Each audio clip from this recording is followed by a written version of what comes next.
Selamat pagi, selamat bertemu kembali dengan kami. Pagi ini kita akan membahas suatu topik yang sangat klasik, hukum dan kasih karunia. Banyak sekali pendapat-pendapat mengenai topik ini. Namun saya hanya ingin memberikan sedikit penjelasan, mudah-mudahan dengan Roh Suci yang bekerja dalam hati saudara, topik ini bisa menjadi suatu kekuatan bagi dalam kehidupan kita masing-masing. Banyak orang yang mengatakan bahwa hukum sudah dipalangkan. Nggak usah ikut hukum, sudah dipalangkan ketika Yesus mati di kayu salib. Banyak orang yang mengatakan bahwa kita ini hidup di bawah kasih karunia. Artinya apa? Whatever we do, God will save us. Kasih karunia sudah menyelamatkan kita. Seringkali ketika saya berkunjung ke gereja-gereja Kristen, saya melihat 10 hukum, kemudian hukum 1 sampai ke 4 itu dibuat retak. Banyak juga yang mengatakan bahwa kita tidak bisa menurut hukum. Too hard, sangat sulit untuk menurutkan hukum itu. Ngapain juga kita menurutkan hukum itu? Kita tidak diselamatkan dengan menuruti hukum. Apakah kita diselamatkan dengan menuruti hukum? Nah, bagi mereka yang berusaha untuk menurutkan hukum, kadang-kadang mereka melakukan pelanggaran. Nah, bila mana mereka terus-terusan melakukan pelanggaran, apakah mereka akan diselamatkan? Ada juga yang mengatakan bahwa bila mana di tengah jalan dia kehilangan imannya, jadi tidak percaya lagi pada Kristus, apakah mereka akan diselamatkan? Pertanyaan-pertanyaan ini sangat banyak. Namun, coba kita ingat kembali peristiwa bangsa Israel ketika mereka dilepaskan dari penjajahan bangsa Mesir. Mereka dibebaskan, mereka diselamatkan dari kejaran tentara-tentara Mesir. Setelah itu apa? Mereka diberikan 10 hukum. Nah, saudara simak baik-baik cerita ini. Siapa saja yang tiba di tanah perjanjian? Mereka yang melanggar hukum Allah, tidak ada satupun yang tiba di tanah perjanjian. Hanya mereka ya Pak, yang memelihara akan hukum-hukum Allah. Rasul Paulus mengatakan dalam Roma 2 ayat 13 adalah seperti ini. Bagi mereka yang mendengarkan, apakah mereka dibenarkan? No. Siapa yang dibenarkan? Mereka yang melakukan akan hukum itu. Mereka lah yang dibenarkan. Yesus sendiri mengatakannya, kalau kita baca Yohanes 14:15. Apa? If you love me, apa? Keep my commandments. Saudara menyayangi akan Kristus, ikuti akan perintah-perintahnya, peliharalah akan hukum-hukumnya. Banyak orang yang memelihara hukum tapi apa? Tidak mencintai akan Kristus. Ya buktinya orang-orang Yahudi, mereka memelihara hukum dengan sebaik-baiknya, namun mereka menyalibkan Yesus.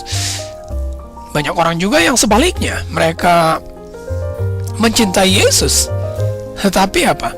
Mereka tidak melakukan perintah-perintahnya, tidak memelihara hukum, karena katanya sudah hidup di bawah kasih karunia. Kalau memang kita mengasihi Kristus, Yesus katakan apa? Keep my commandments. Bila mana kita mengatakan bahwa kita adalah pengikut Kristus, Christian, orang Kristen, maka kita akan mengikuti akan jejaknya. Bila mana kita merasa bahwa kita masih berjuang untuk memelihara hukum-hukum Allah, barangkali kita harus lebih banyak menyempatkan diri untuk membacakan firman Tuhan. Barangkali kita harus lebih banyak lagi search tentang karakter Allah. Pada saat kita mengetahui, mengenal akan karakter Allah, maka barangkali itu akan membuat kita lebih sayang kepada Allah. Dengan kita lebih sayang kepada Allah, maka kita akan mengindahkan Rasul Paulus dalam Roma 6 ayat 15 mengatakan bahwa apa? Bila mana kita hidup di bawah kasih karunia, apakah kita tidak harus memelihara hukum lagi? Saudara bisa baca sendiri. Sekali-kali tidak. Sangat jelas. Sekali-kali tidak. Kita hidup di bawah kasih karunia, namun kita harus apa? Menurut akan hukum Allah. Coba kita lihat apa statement yang diberikan oleh oleh Raja Sulaiman terhadap hukum Allah. Dalam Amsal 29:18 dikatakan apa? Berbahagialah orang yang berpegang pada hukum. Saudara tidak berpegang pada hukum, otomatis saudara tidak akan merasakan kebahagiaan tersebut. Raja Daud mengatakan apa? Mazmur 19 ayat 7. Hukum Allah itu sempurna. Lalu mengapa orang benci? Lalu mengapa orang memberikan tanda retak kepada hukum Allah? Raja Daud mengatakan hukum Allah itu sempurna. Rasul Paulus mengatakan ya, Roma 7 ayat 12. The law is holy, commandment is holy, just and good. Perintah-perintah Allah, hukum-hukum Allah itu suci, adil dan baik. Kalau adil dan baik, mengapa saudara tidak mengikuti kan perintah-perintah Allah? Yesus sendiri mengatakan dalam Yohanes 15 ayat 10, Aku mengikuti perintah Bapakku. Jadi ada sebuah ilustrasi yang ingin saya ceritakan kepada saudara. Mudah-mudahan bisa sedikit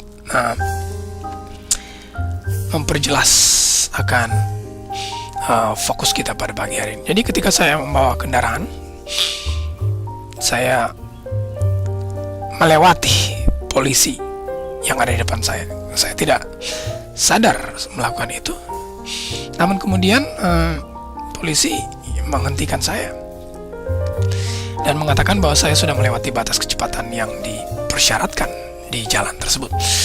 Saya mengatakan kepada polisi, mohon maaf oleh karena saya memiliki appointment yang sangat penting dan saya barusan keluar dari jalur yang lain dan perbedaan batas kecepatan itu tidak saya sadari. Polisi kemudian mendengarkan penjelasan saya dan memberikan maaf kepada saya. Jadi saya pun meninggalkan polisi dan berjalan dengan sukacita, senang oleh karena sudah mendapatkan maaf dari polisi tersebut. Ketika saya diberikan maaf oleh polisi tersebut, apakah saya bisa sekencang-kencangnya mengendarai akan mobil saya? Tidak. Bila mana saya melakukan itu, maka saya akan menghina pemberian maaf dari polisi tersebut. Kalau melihat ilustrasi tersebut, saudara bisa berpikir sendiri ya. Ketika saudara berjalan di bawah batas kecepatan, apa yang saudara rasakan? Saudara merasakan kebebasan, saudara merasakan keceriaan, kedamaian.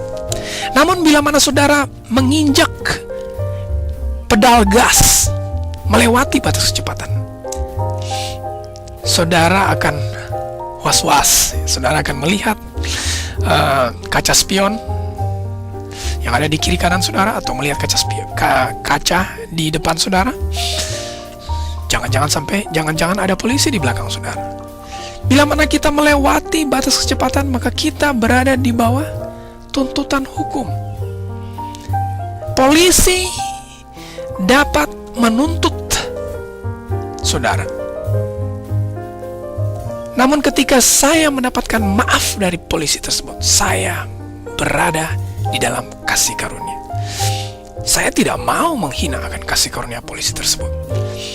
Namun sangat disayangkan, banyak sekali pemimpin-pemimpin agama, juru-juru kabar daripada agama-agama ini yang mengumandangkan hal yang salah di dalam hal ini. Salib tidak memberikan lisensi bagi kita untuk berbuat dosa. Salib justru harusnya memberikan rasa hormat terhadap hukum Allah. Jangan lupa, hukum Allah adalah karakter Allah. Banyak orang yang datang kepada pastor, mengosongkan pundi-pundi dosa mereka. Namun setelah itu mereka mengisi kembali dengan dosa-dosa dan pelanggaran. Itu adalah suatu penghinaan. Bila mana saya meninggalkan kepulan asap ketika saya diberikan maaf oleh polisi tersebut, saya menghina kasih karunia, permohonan maaf, keputusan untuk memberikan maaf. Saya hina itu. Ketika saya melakukan dosa lagi, setelah saya menyadari bahwa saya hidup dalam kasih karunia Allah, saya menghina darah Kristus. Saya mengotorkan darah Kristus yang telah tercurah di kayu salib. Namun, ada berita yang gembira. Yesus tidak akan membiarkan saudara berjalan sendiri. Bila mana Yesus memerintahkan kepada saudara untuk melakukan hukum-hukumnya, untuk melakukan kehendaknya, Yesus tidak akan membiarkan saudara sendiri. Ada kuasa yang tersedia. Ada kuasa yang akan diberikan kepada saudara bila mana saudara mau memelihara akan hukum-hukum Allah. Maukah saudara menerima kuasa itu pada pagi hari ini? Kalau saudara mau, saudara harus berdoa, memohon akan kuasa tersebut, dan saudara bisa lebih menghayati, mendalami akan karakter Kristus.